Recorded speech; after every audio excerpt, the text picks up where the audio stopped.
Hey guys, welcome back to Seller Sessions. Today is Tuesday in the Big Brother house. No, we're not in the Big Brother house. So today is Tuesday. We are doing an in-depth today. I bring back friend of the show, Norm Farrar. How you doing, Norm? I'm doing great. How are you? I'm good. So while I just share this to the groups, do you want to just share with people what you've been up to in the last few days? And then we're going to get into your in-depth. Yeah, sure. So in the last few days, I don't know about you, but Amazon's come down hard on all sorts of our clients. Like just yesterday, 2 more listings just got pulled. No reason, no rhyme or reason. They just got suspended. So, and they say it was due to, what was it? I don't know, some agency. But anyways, this is just happening over and over and over again. And it's really getting to be a pain in the butt because you're doing everything correct. Yeah. And then they just pull it,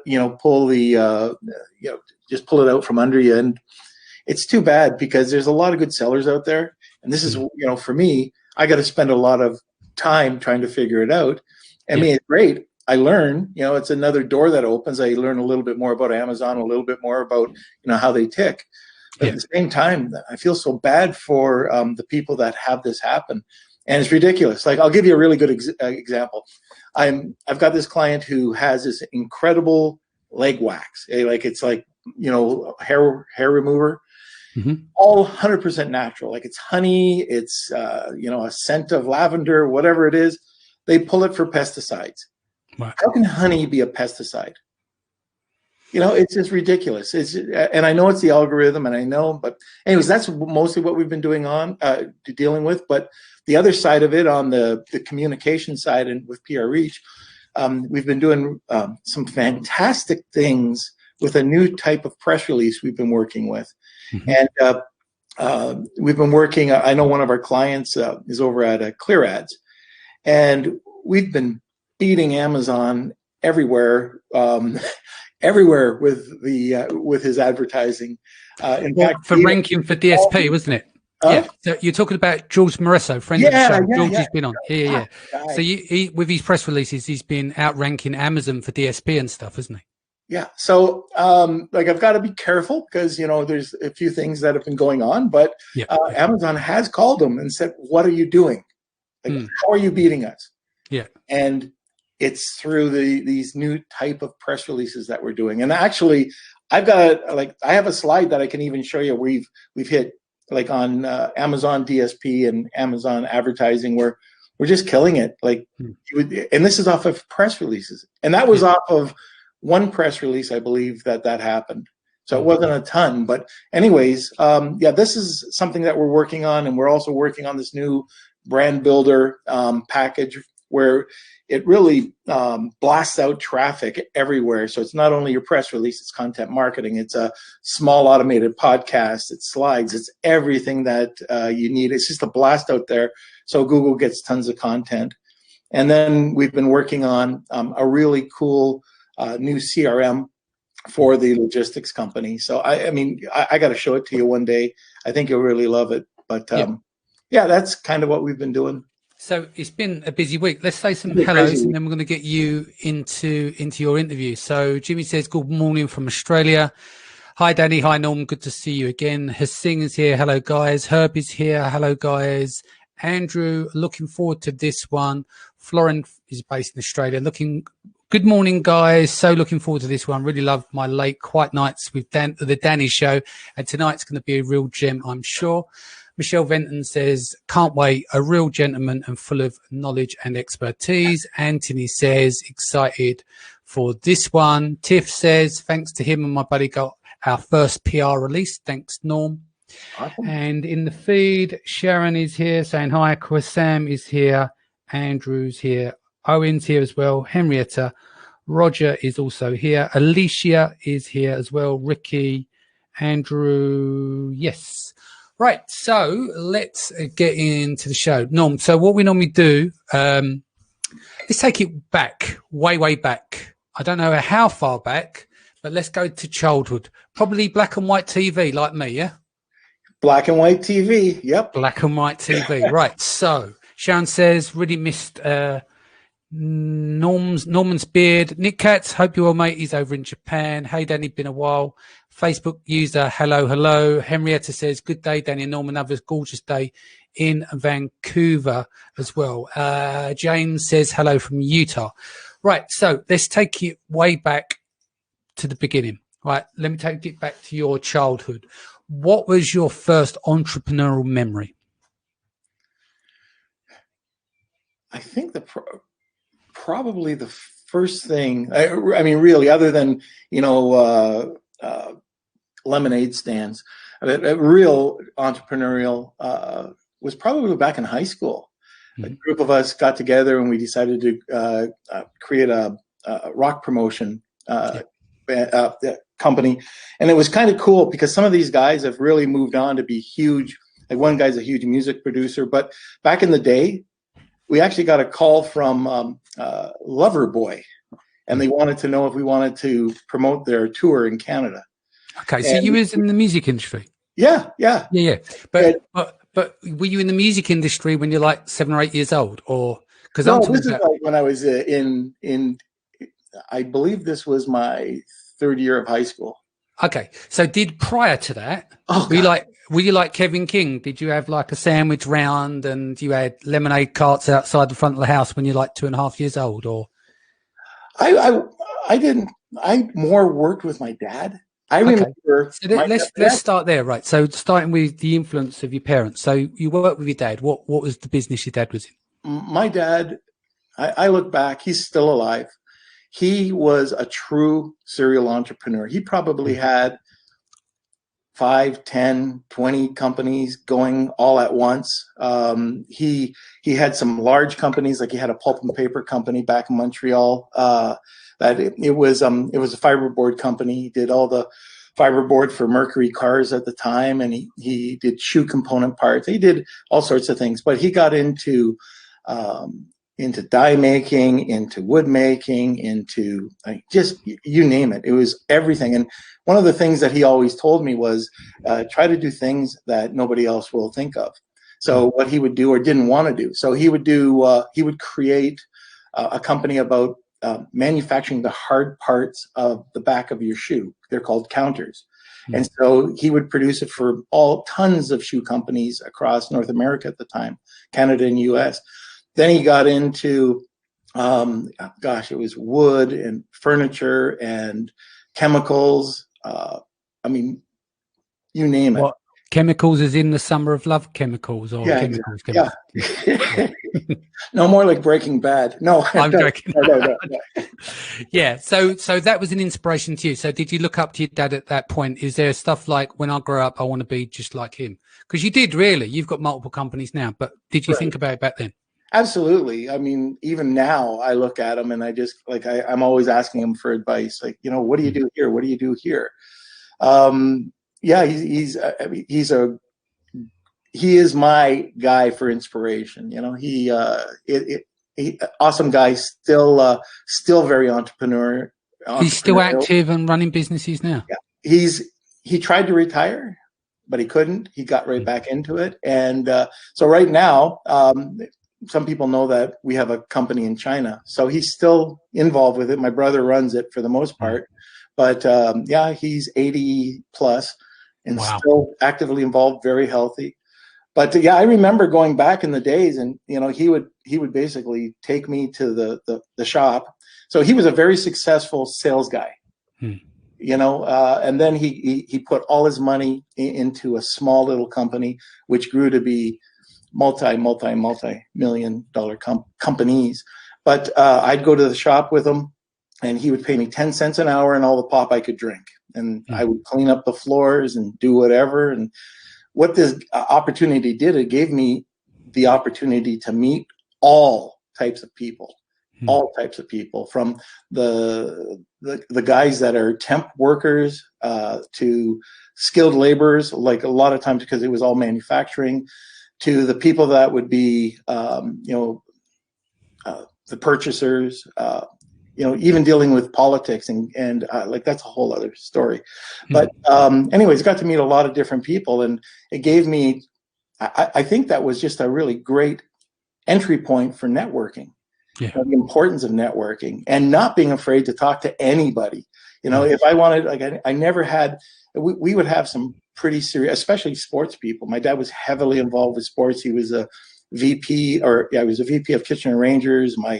I come from a sporting background. My uncle was the VP of the Montreal Canadiens.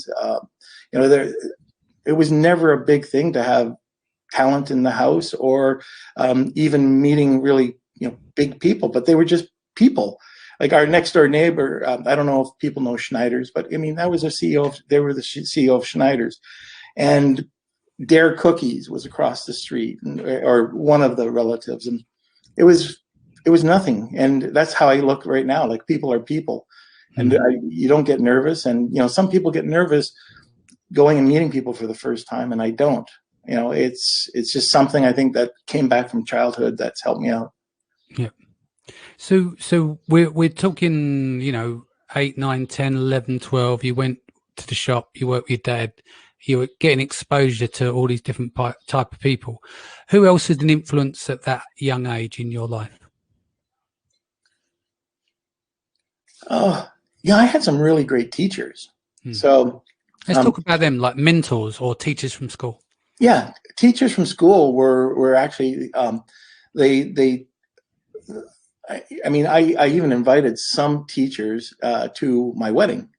So there was teachers that I hadn't seen for years, but they had enough influence on me that they came over to our wedding. And I don't know, mentors. I've had a lot of different, like, I was heavy into sports. So I loved, I loved boxing. So Muhammad Ali was definitely one. I'd love Muhammad Ali. I loved Sugar Ray Leonard at the time. I always was for the underdog. So if I saw, like, I remember a guy named, what was his name? Arturo Gatti, right? Oh, he's a machine, yeah. Because the Arturo Gatti, and what's the 3 wars that he had with the Irish guy, Mickey? They were, like, if you look them up on YouTube, like, in terms of just pure wars, in terms of boxing, he had a trilogy, didn't he, with Mickey someone, I can't think of his name. Yeah, and I mean, this guy, I like watching his career come out of Montreal. He seemed to be Gatti Ward, wasn't it? Pardon me? Mickey Ward. Gatti. Yeah. Ward, yeah. But he came out as an under. Now, it was a tragic end to his life too. But anyways, that guy was incredible. There was,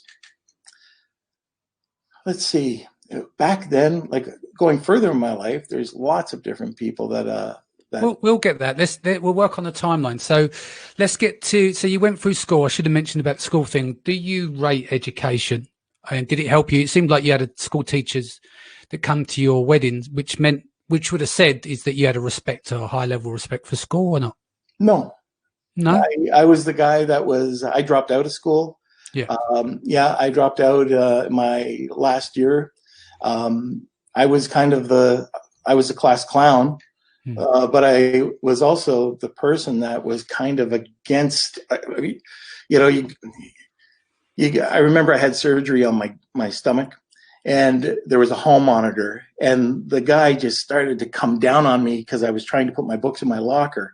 I'm sitting there, I'm going, what is going on? Like, I've got an injury. The guy knows I have an injury, but he's got a little bit of power. So now he comes down on me really hard, and we, got into an argument. So I was I wasn't into school, except when I came back. I came back later on, and I think it was about 2 years later.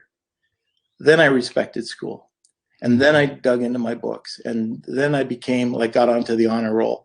But it was more fun and games. I was more into sports, more into partying back then. Yeah. When I got into college, respected it, very much. Cool. So let's move it forward a little longer. Can we put a timeline to this? When did you leave school? Round about which year? 1980. Yeah. Cool. So 1980, you left school.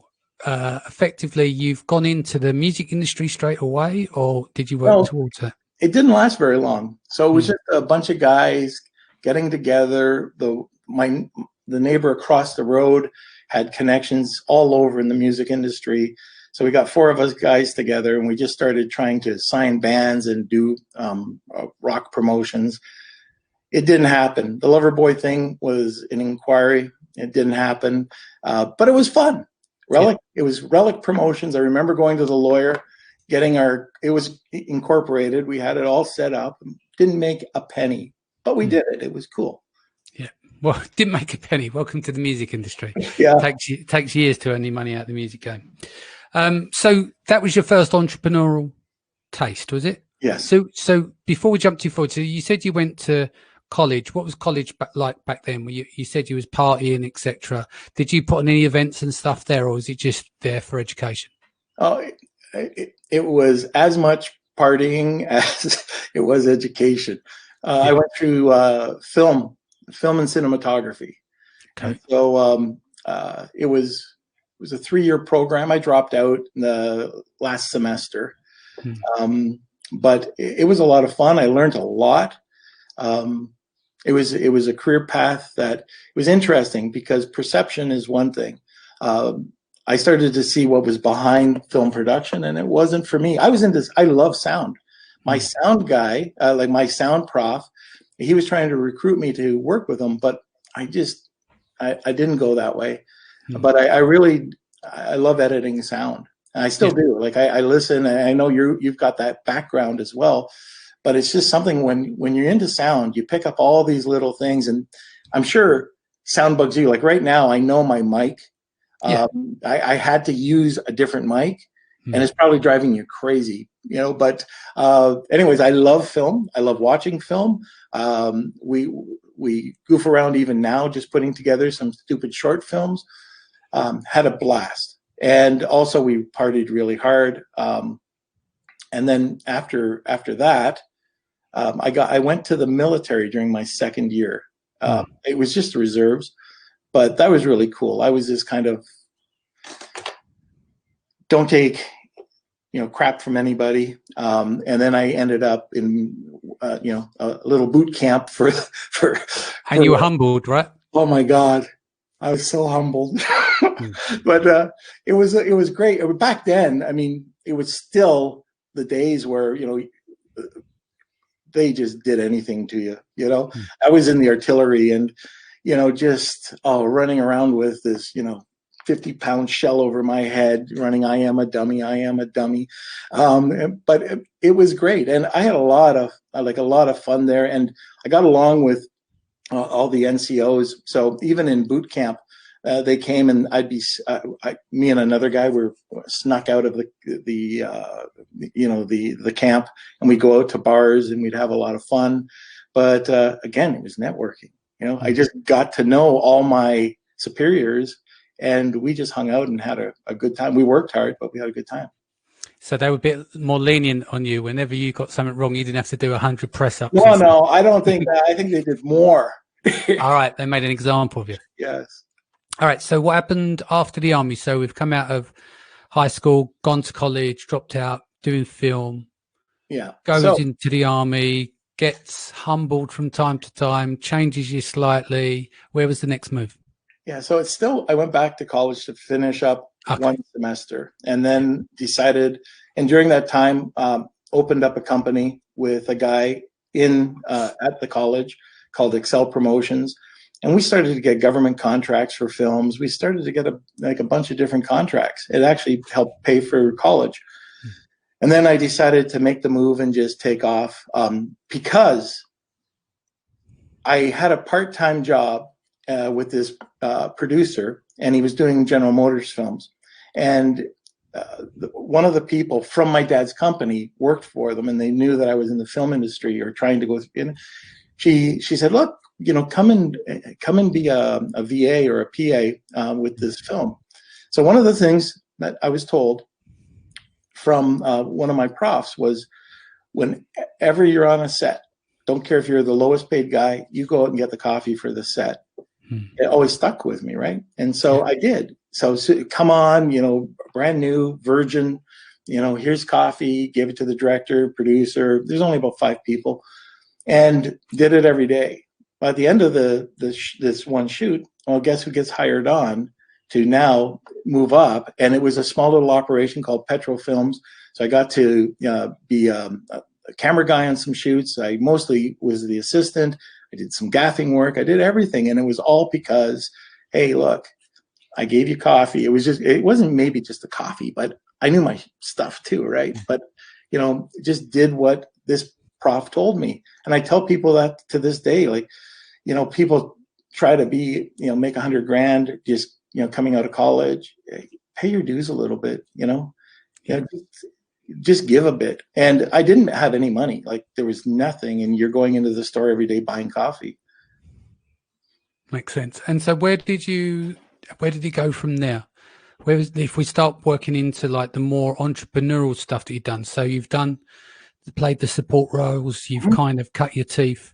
Where is the first for you, like the real business, where you started to really put it all together? First business was I had a grandfather clock company. So I manufactured grandfather clocks. I can't swing a hammer. I have no idea, but I know people who can. And so we ended up getting the Bulova clock. We built clocks for Bulova, and we built clocks for some other large companies as well. We were private label.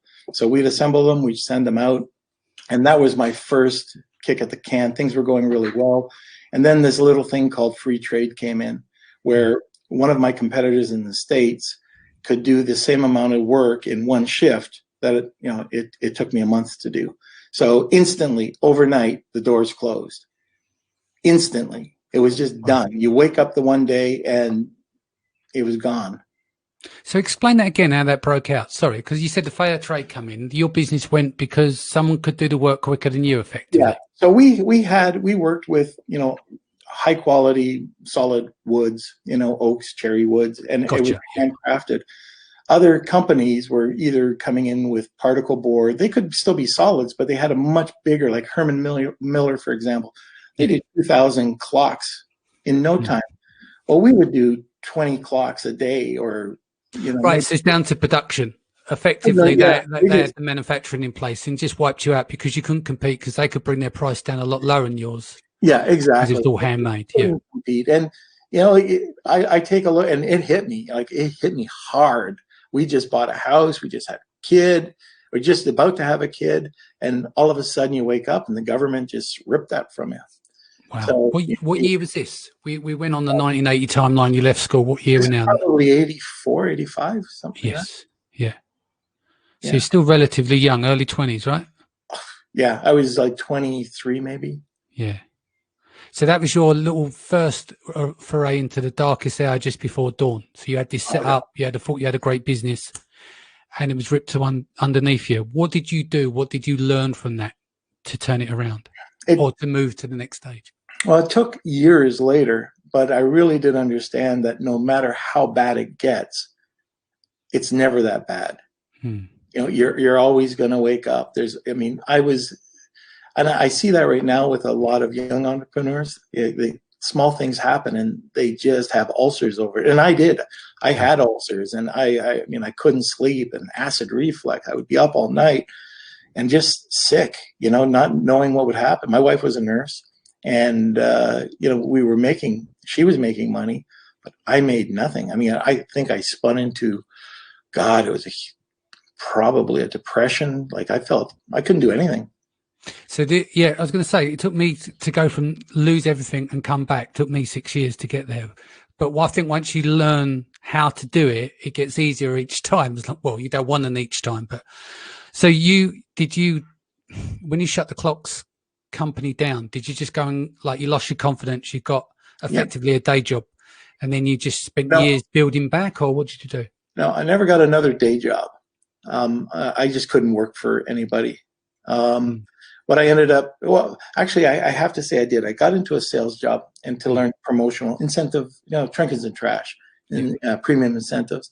So I got working with this company and did pretty good. And then I decided to go on my own. I was there for a few months. And then I think that was probably the last day job I ever had. But got into another company. It took a few months. Like, before I even got into it, I probably just laid around the house, feeling bad for myself, sorry for myself. And that probably took a few months. And then got in, learned this other job. Like a friend introduced me to a friend. And a few months later, I started another company. And then I teamed up with a buddy of mine, same industry. And we had a very successful company called Angelfish Marketing, which was a premium incentive business. This was full of stress. It was all dated events, waiting for product to come in. And there was tons of learning going on. So do you know, like the promotional market, with, coffee cups and Bic pens and...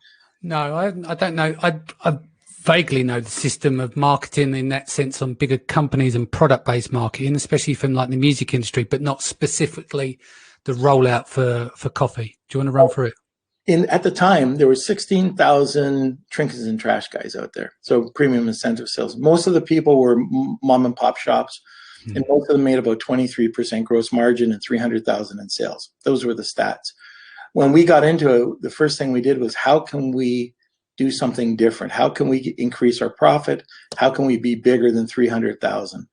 And we came up with something that I believe in to this day, and that is perception, perceived value. So we took products, a Bic pen or a T-shirt, we printed it, we put our label in the back, put it in a poly bag, and we had on time, every time, exactly like you ordered it. And we went out to Fortune 500 companies and we told them that this was, this is the new look, this is the new feel, pay a little bit more, but we guarantee that it's going to arrive on time. So we pushed those margins up to about 45%. And within the first few months, we had about $2.5 million in sales. We took over all these catalog companies. We were Nortel. We ran a ton for Nortel. We were in 9 different Nortel offices. We had 20th Century Fox. We had Cadbury, Hudson's Bay. We had tons and tons of people that we were working with. And it started out as, here's mugs and keychains. Then it went to the catalog department, where people would need, it might be a distributor network where a distributor wanted to put their name beside the company, and we would fulfill it for them. So when we got that, there we thought, okay, how else can we control this situation? And we became what I called vertically integrated. So we decided to buy the screen shop, buy the embroidery shop, buy a courier company, buy a fulfillment company, and then we spread out that way. And then over this, it caught the eye of a public company, and they came and bought us up. And then we became the first publicly traded premium incentive company in Canada. Whoa. So, okay, so let's slow this down, because you just threw in a load of mechanics there. Not only did you go and acquire a load of businesses, you got acquired too. So let's just slow. What period are we in here? This is 89, 90. Cool. So 89, 90, you've come off the back of the crash of the other business. Yeah. Put yourself back on your feet.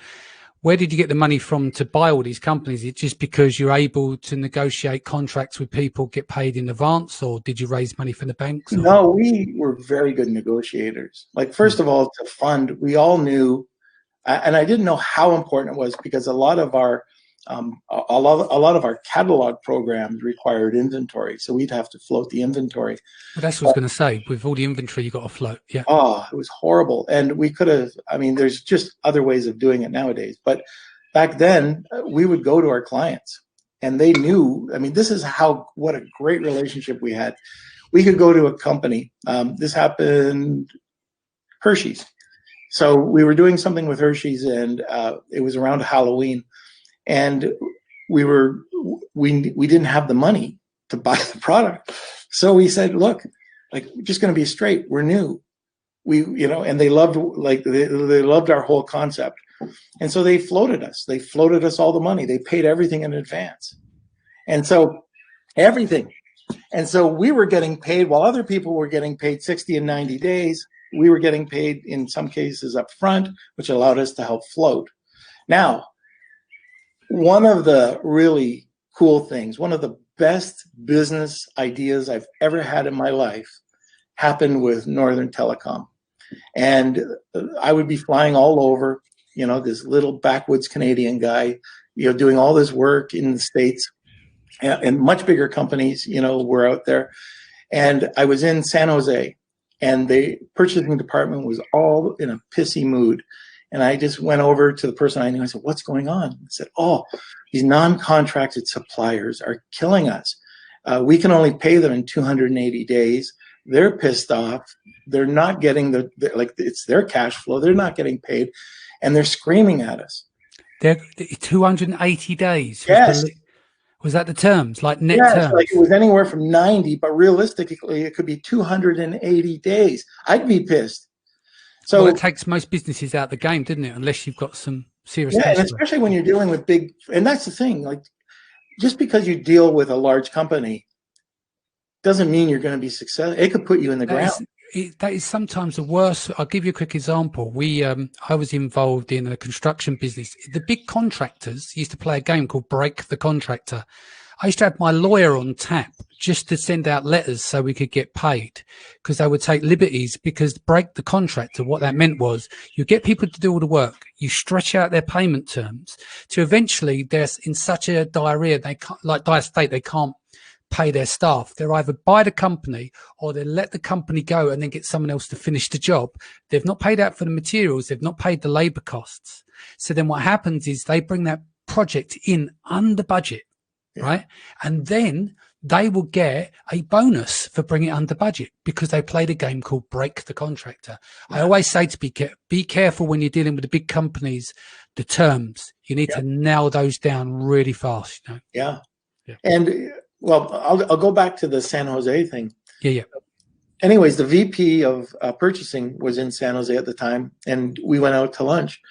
And so I started talking about what was happening, and there's got to be a better way. Like you can't have people like complaining like this. So they just came out with they just bought the rights to the Beatles' Revolution for their ad campaigns. And so I said to him, "Look, I get paid in 30 days. Like that's my contract, right? Why don't I become your purchasing department?" And he's like, "What?" I said, "I will handle North America for you. I will take that headache off. I will pay, I will take care. You just tell them to call me. I'll pick up all their contracts. I'll pay them. You pay me in 30 days. You put it in my account. I'll charge you 3%, and I get to pay them in 90. So what ended up happening is all of these companies that they were using loved us. We ended up getting, I remember, this is the type of relationship I had with the bank and also with Nortel. They needed $250,000 worth of tickets for the Masters. Okay, called the bank and just said, "Hey, I need to have you bridge a loan for me, just until Monday. I need to buy $250,000 worth of tickets." They'd float me, and then I'd buy the tickets. I'd get it. I'd buy it for Northern Telecom. They'd pay me, and everything was cool.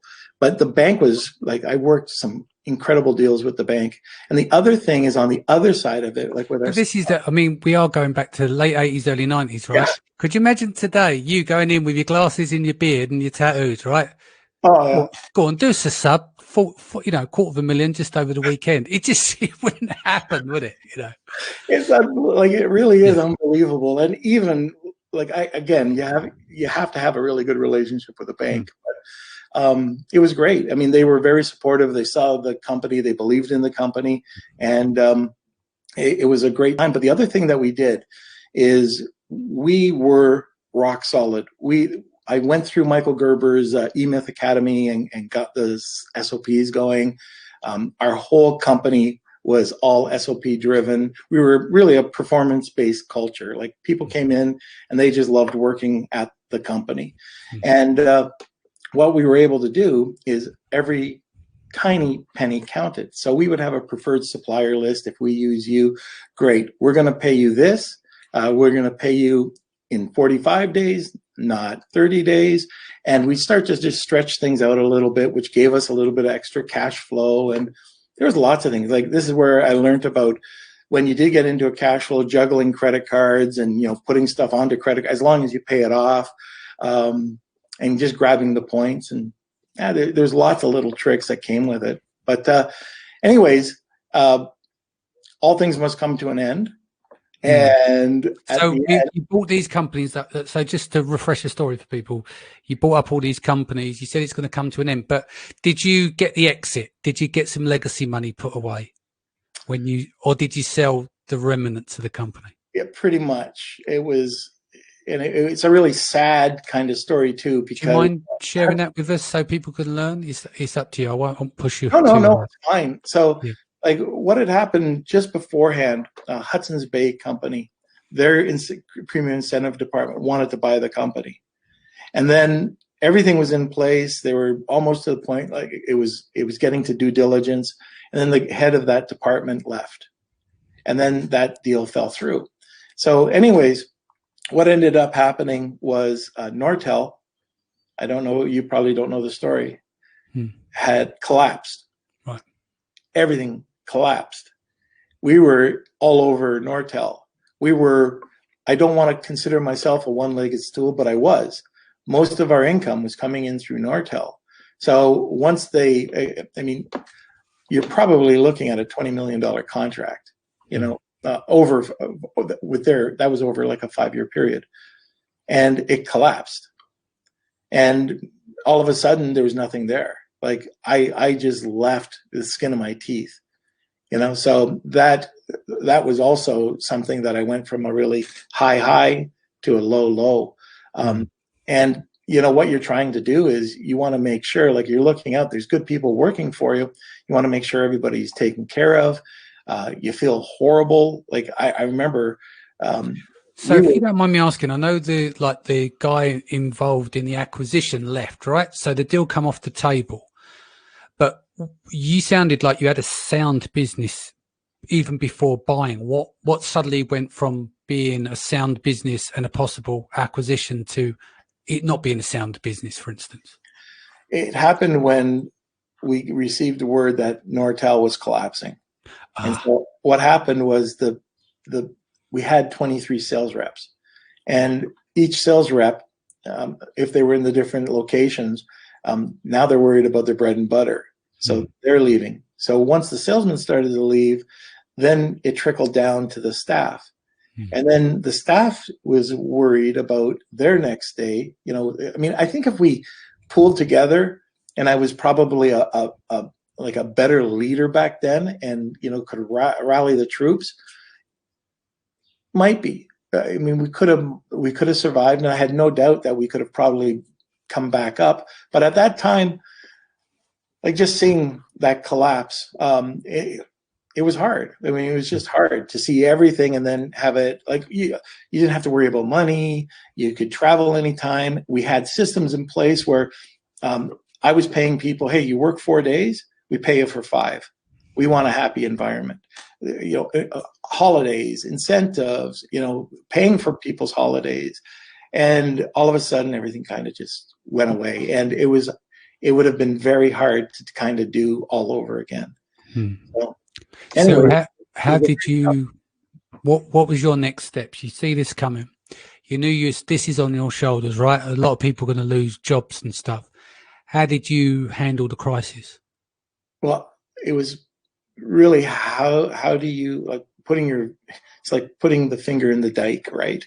It was about to explode. I knew it was going to explode. I knew at that point, because we were funding all these different things, including inventory, that was the big deal, that we were probably going to have to either go under or declare bankruptcy. And we avoided bankruptcy. And one of the things I was able to do, we had about 70 or 80 suppliers. I called each supplier. I told them exactly what was happening. Some of them were really, they wanted their money, and I had to hold back. I gathered money, and I just told everybody, look, this is what we're doing. These are what our receivables are. It's not good news, but I'm not running from it. You've got my phone number. Call me.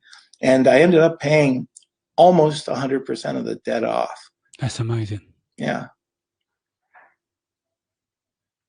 Oh. I know. Sounds tough. So paid everyone back, but do you know what? That sets you in good stead for the rest of your life now. The fact that you can walk forward. Well, you can definitely, if you can come through that, and I can still call the suppliers. And that was the key, because it's all about your name. Yeah. Because the thing is, you can build, I think they say it takes a lifetime to build a reputation and seconds to lose it. And you chose legacy over money, which I admire. And I think, I'm digressing from the story now. Do you know what? In this industry that we work in, you're probably the only person I've never, ever heard a single person ever say a bad word about you. If anything, when your name comes up, people's faces light up. That's the kind of credibility and reputation you have in our industry. Well, you know what? I've handed out a lot of $20 bills. You've handed out a lot of $20 bills. All right. So where do you go from here? So this is the second crash, right? So the first one was tough. Yeah. We've done the second. I got one. No.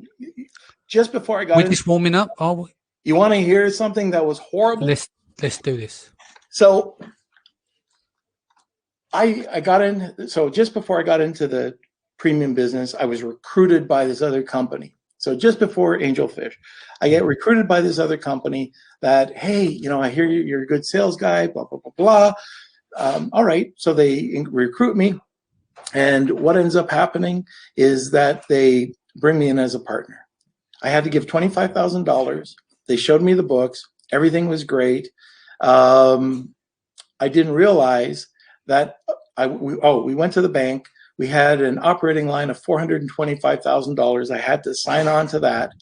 I had no idea whatsoever that they had 2 sets of books. So I thought that there was no debt. The bank had come in, and it's hilarious now, but they came in and they said, hey, Norm, this is a joint and several agreement. You owe us $425,000. Why? And I was in my mid-20s. Jesus. Yeah. So try figuring that one out. And so the other guy, they knew all about, these were experienced, seasoned business guys, right? They knew exactly what they were doing. And there was another guy that was in, he actually came in on Angelfish Marketing with me, but I heard about this and I told him, don't put in your money. This is a scam. We got scammed, buddy. And so he got saved. He didn't put in his 25, but I got nailed. And so I had to go. I talked to the bank. I had to work out some stuff with the bank. They could not get a dollar, not a single dollar from these 2 other individuals. Yeah. So just being naive and stupid, it was too good too good to be true. And I walked in on this deal, and that was my introduction to getting kicked in the nuts. Yeah. Wow. So you've had to do a lot of bounce backs and comebacks here, haven't you? So yeah. So this happened just after shutting down the company. You was going to exit. Someone pulls out. Everything around you drops down because of, is it Nova, that chain that went under? You've paid back all this money to all these different people, and then you lay out the 25K. Then you get the advantage taking your view afterwards. But you're in the hole, did you say 475? Yeah. And so what happened there in terms, that's a lot to take on, right? For anyone. What happened with that? Bankrupt. Yeah. You had to, right? Because you've already just cleaned up the last mess. You got, for a better word of it, you got scammed. Yeah, it's not something I'm proud of, but there's absolutely nothing I can do. There's a difference when you get scammed, and there's a difference with intent, right? So your intent was to clear up the mess that you felt that you created, i.e. you the owner of the business, and nearly everyone got 100% of their money back. Yeah. You'd laid out 25K and got took to school by a couple of people. 400,000. Yeah. And so that puts you in a different position to paying the 400,000 back when you've stuck in 25 and you've got a net 375 coming back. I can understand why you wouldn't go into bankruptcy, because where are you going to get the money from after just clearing up? Yeah. You're young, you can't do it. And I mean, there's nothing you can do. You know, there's nothing you can do. I mean, when we did it, we lost the house. And then, I mean, even that, because in Canada, I lost my share. But when we sold the house, there was, my wife was entitled to $23,000, but the real estate agent came over and I signed, right? Well, I didn't realize that the trustee had to sign. And so the trustee came back to my wife and said, look, we're going to press charges. So you weren't limited by liability. You lost everything. You wiped out your home and everything. Everything. We started from scratch. Yeah, the cars, everything. Yeah.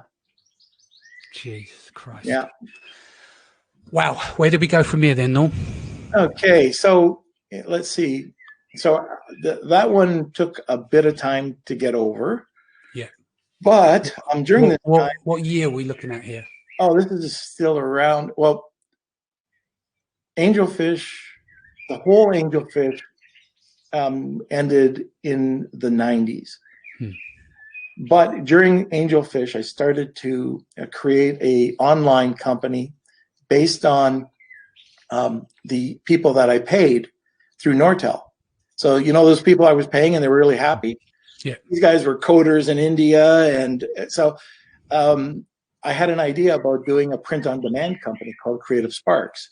So we went to India. Hi, Con. So we went to India, and it didn't go. We worked with an agent over there, and this was awesome. So worked out a deal where people's logos could be done, and we were charged $60. So, and they had to turn it around in 24 hours. We had it where you go online, creativesparks.com, and you could buy the package either 48 hours, which was $3,000. You could have it in a week, which was $1,500. You could have it in 3 weeks, which was, I think it was $397. But we got it for $60. And most Americans at the time wanted the 1 week, not so much the 3,000, but they're willing to pay 1,500. And we would do also the printing, like business cards and letterhead and envelope. But it was the actual digital logo at the time that was a killer. And there was only a handful of us online that were able to do it at, back in the 90s. So that was around the mid 90s. Wow. And so what did that feel at that time after everything that you've gone through to build that back up? So did that put you, were you able to buy a home again? Was it enough distance between going bankrupt? Because obviously you can't trade on, owner of a business over a certain period for when you're bankrupt. So where did that come into play where you could, was that the business that allowed you to go back to owning the business and you started from scratch? Yeah. So this goes back to helping pay off all those suppliers. So one guy I paid off and it was $18,000, right? So it wasn't a lot, but I had to pay him back. He was a bag manufacturer. Anyways, through a friend, a guy called and he said, look, we need X number of bags to be produced. And you know anybody that can do them? So yeah, I do. So I called the guy and I said, look, I need all these bags. It was $125,000. And, I need these bags. Can you do them? And the guy gave me terms. That's crazy. This is a guy that knows I just I didn't stiff, but I gave him back $18,000. And now he's going to, and I think that it was around a $25 or $30 cost of goods, or sorry, 25,000 or 30,000 cost. I made $100,000. So it put me back in the game. Yeah. But look, but that's the testament. Like when people invest, they don't normally invest in companies, they invest in people. He was basically invested in you because probably 18 grand back there. I don't know how much value it was to him, but he may have written that off, right? Yeah. It's still a lot of money, but he may have written it off. But the fact that you decided to pay him back spoke volumes. So he helped you get a foothold back in the game because you paid it forward. You dealt with your karma. And, you were able to ride again. So where do we go from here? I'm liking this now because Norm's getting back on his feet. So.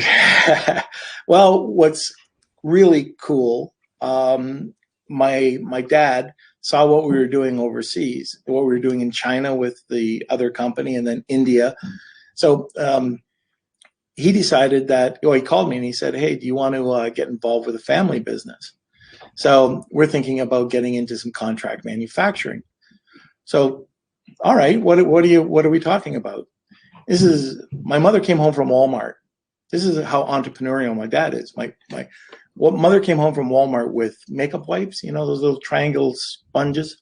Mm-hmm. And she goes, you can make these. And he's looking at them going like, a wedge. Well, he ended up taking that wedge and he found out that wedge is yellow. Mm-hmm. He hired a chemist to come in and make a non-whitening or a non-yellowing product. Mm-hmm. Got the machine, started manufacturing it. Then he decided that, hey, it might be better to do this overseas. Well, we went overseas. We got the factory. We owned the factory, started to produce this. And now we ended up going to Walmart's and Eckert's and CVS. We became the number one, like probably 60% market share in this foam business. Well, what led this, like this foam is an EVA type of foam. A wood-handled stamp? Mm-hmm. They have that little piece of foam in it. Yeah. On the inside, as it holds the metal or whatever, the wood in place. Yeah. Yeah. So we went to this manufacturer, this company called Rubber Stampede back in the day, and they made wood-handled stamps. They were a large wood-handled stamp manufacturer. So, hey, can you use this EVA? And we saved them like 30%. But then it's like, well, what about the wood-handled stamp? Could we manufacture that? And the guy, our general manager, was an engineer over at Nissan. He rigged up these machines, and we were able to match wood in Asia because they don't have maple to match a maple. We became overnight the largest wood-handled stamp manufacturer in the world because it started off with that little piece of EVA. And that led to all sorts of arts and crafts, which led to, okay, if you've got wood ink or wood-handled stamps, what do you need to go with them? Well, you need an ink pad. Mm-hmm. So we bought a plastic extrusion company, created the ink pad, and now we were one of the largest ink pad manufacturers in the world. And that just led to tons of business, and it was crazy because nobody was in China yet. Nobody was really in China. This is all in Taiwan at the time, Taichung. So yeah, that was a great ride when that was happening. So we mid-90s now. We're up to 95. Well, around when all this was happening. We're probably 1999. Right. Okay. Yeah. So like early beginning to the internet, more people are starting to use it now. So commerce is moving online. A bit. It was limited, and we had dial-up and all sorts. But so where did it go from there then? From there, we got into, and we still own this factory. This one's in China now, but we got into screen cleaning wipes, mm-hmm. and like just wipes for big screen TVs and glasses and stuff like that, and also counterfeit detection pens, printer cleaning kits. And what was the other? Oh, this is kind of cool.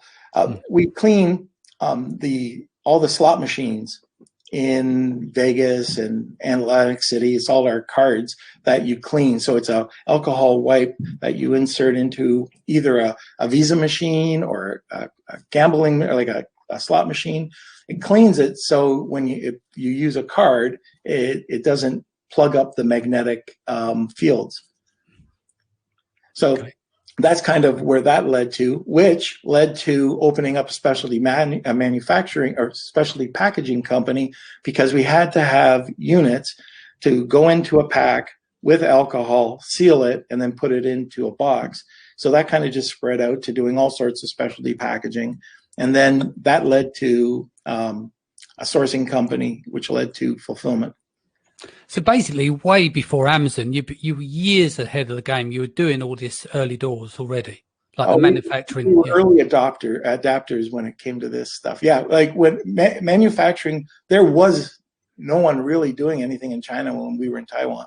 No, that makes sense. So where does so moving the story just a bit more forward, where did Amazon come in for you?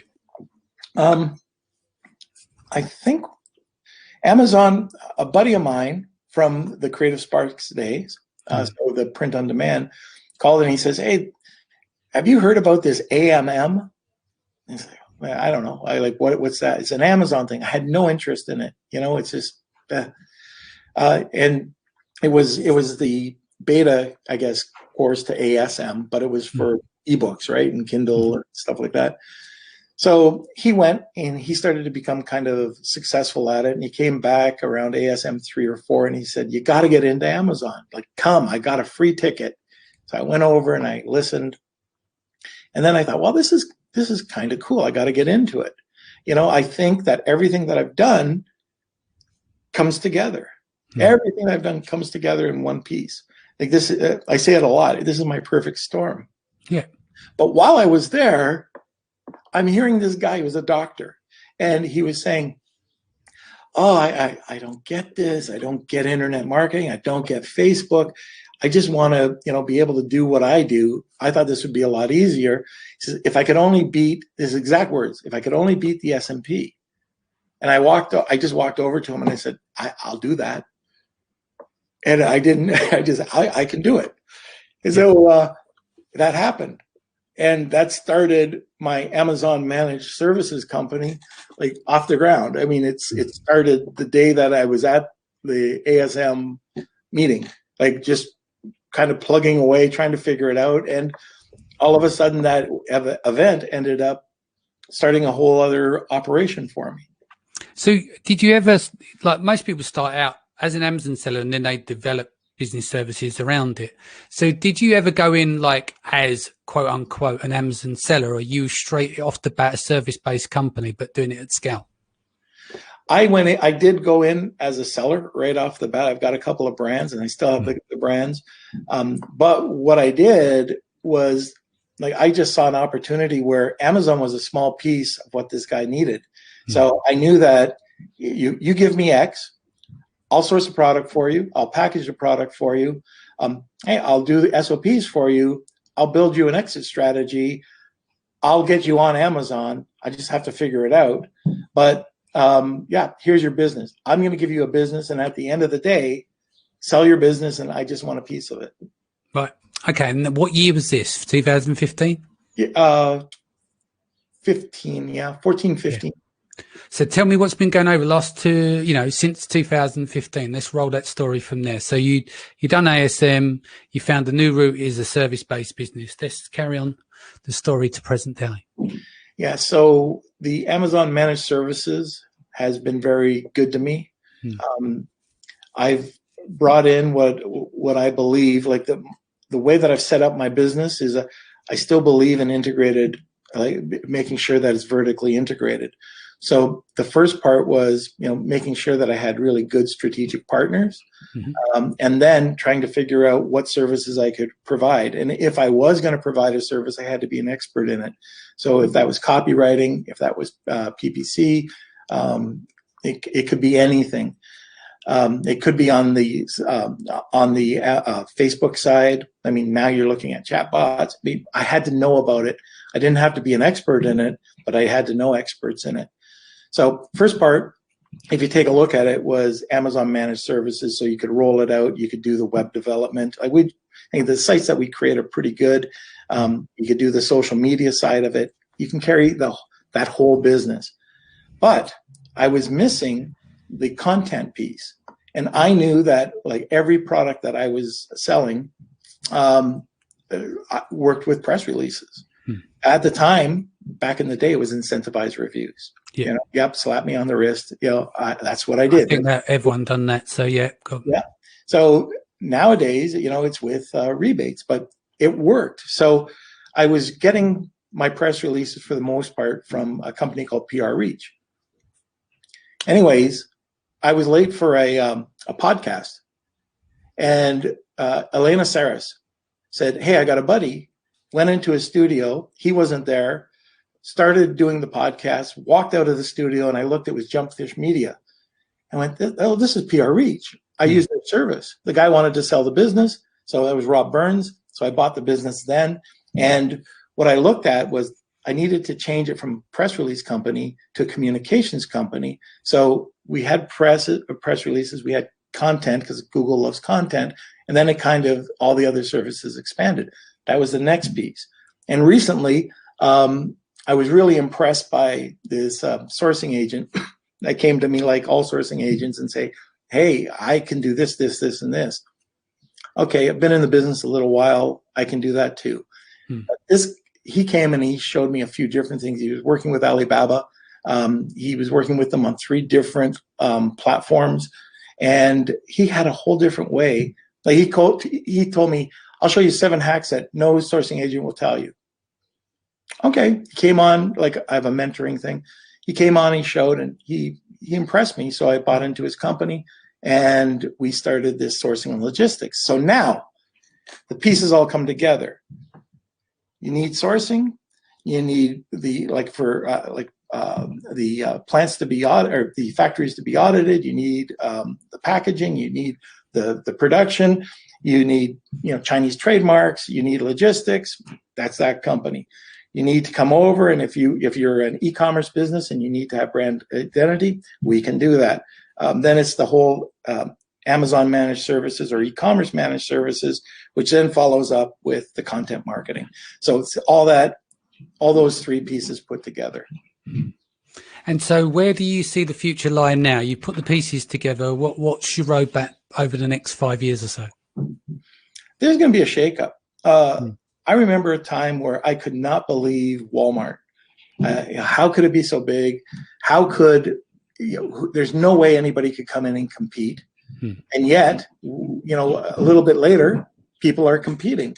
Amazon came onto the market and they're killing it. They're not just competing. Well, I don't know what's going to happen, but there's going to be something. There's going to be some form of shakeup, and somebody's going to compete against Amazon. I don't know if that's going to be Walmart. I don't know who that is. It might be somebody that's, we don't even know about right now. Yeah. But I know one thing. I'm not putting all my eggs into Amazon. I think it's a great service. We can do it. It's very hard to work with. Hopefully they work out their glitches. I don't know what's going to happen there. But off Amazon, everything about like just getting your own e-commerce business, or getting over to Walmart, or doing it on eBay, getting a mixture, and the type of product that you're getting into. Do you want to have a one-off, or do you want to have recurring? Most of the products that I work with, it's recurring revenue. Yeah. So if it's a soap, okay, you need it. If it's a pet snack, you need it. And it's on a 30-day. If it's a supplement, it's 30 days. So that's where I put my time and my money. And like right now, I invest in this other company, and it's in the dog industry as well. No Amazon. It doesn't fit Amazon. It's a very expensive dog product. But within the first year and a half, it hit 10 figures. Or sorry, 10 figures, 8 figures. 10 figures I would love. Yeah. 8 figures. So not on Amazon, all Facebook ads. So can it be, can you do it off of Amazon? Absolutely. The problem with doing it off of Amazon is you've got a captivated audience on Amazon. You've got to create your audience, if you have a Shopify store. But it is very doable. Yeah, that makes sense. I've already asked this question earlier on because you basically lived it. I always say to people, legacy or money, but I can see you chose legacy. Oh yeah, yeah, for sure. How would you like to be remembered? Oh, I don't know. Just as a good guy. That's it. I think you nailed that one. That was your in-depth. That was incredible. That was your in-depth, mate. Even here, Adam says, what a great story. Norm, you're a legend. Where else have we got here? Congrats with all that you do today. It's amazing. Cyber, he says, this cat has had so many lives. Great story. Tim Kramer is said, legacy over money. That's solid. Henrietta said, Nortel. Is it Nortel? Yeah, it was enormous company. Yeah. Going back to, Side B saying here, great philosophy. However bad it gets, it never gets that bad. Nice one, Norm. Alan says, hi, guys. So what do you have in place to protect you? Because you've had like what you've been through, especially that second or third time even, will wipe most human beings out of the game. What makes you so different that you could bring yourself back? Well, it comes back to the stress. I know it's never going to be that bad. I also live absolutely within my means. I still do. Like that fear that everything was taken. Now I'm very well protected. So I make sure that, I am covered. Yeah. But cash flow is major. I don't have any debt. Like I got zero debt. Yeah. And that's on purpose. I don't go and buy 10 TVs and 10 cars. Hey, if it's 1 or 2 cars, that's what we need. These people that compare themselves, say, I got 10 TVs, this, that, don't need it. Like, I think the other thing is as well is when and I've been there, once you hit rock bottom, the only way's up. And so everything in life becomes so much easier because you know where the bottom is. And when you know where the bottom is and you know how to bounce back, you can always get back to where you were. You might not be able to get in front of where you were because you haven't learned that step yet. Yeah. But I mean, you've had more comebacks than Mike Tyson. That is it's an incredible story. Oh, well, thanks. So Elchin says, so impressive. Thanks for sharing, Norm. Henrietta says, absolutely great story. Alan says, absolutely amazing. You are one of a kind, Norm.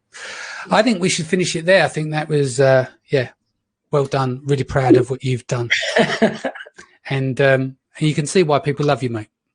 Well, no, I really appreciate it.